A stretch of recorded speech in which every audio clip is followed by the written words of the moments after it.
Winner হওয়ার পর আসলে আমাদের বেশ কিছু ক্রাইটেরিয়া তো আগে থেকে ছিল যে উইনার হলে এটা পাবে। সো ফার্স্টের দিকে আমি একদম সেগুলো নিয়ে ভাবিও নি। আমার কাছে মনে হয় যে সরি আমার কাছে মনে হয় যে উইনার তো হব না, কি পাবো না পাবো কে জানে।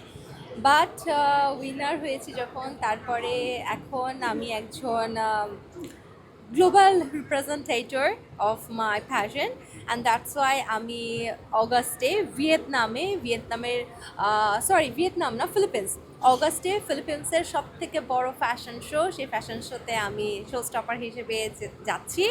দোয়া করবেন যেন সব কিছু ঠিকঠাক থেকে ভিসা পাই, যেন যেতে পাই। সো সেটা আমি পাচ্ছি, এবং একটা প্যাজেন্টরি হিল কোম্পানি, ট্রেন্ডি ক্রিয়েশন, তাদের গিফট পাচ্ছি, এবং তাদের ব্র্যান্ড ফেস হচ্ছে for 1 year. And at the same time next year এপ্রিলে আমরা ভিয়েতনাম যাচ্ছি আমাদের পরবর্তী সেশনের কুইনদেরকে অ্যাকসেপ্ট করার জন্য, বা তাদেরকে আসলে ক্রাউনিং করানোর জন্য।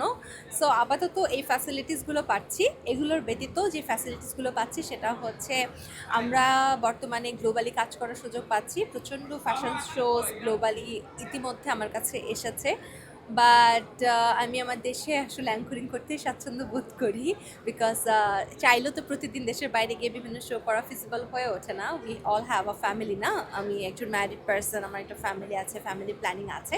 বাট হ্যাঁ, আমি একজন গ্লোবাল অ্যাম্বাসেডর হয়েছি, that's all for me right now. আপুর মাথায় যে মুকুটটা দিয়েছি সেই মুকুটটা কেমন ওজন, মাথায় রাখতে কোনো প্রবলেম হচ্ছে?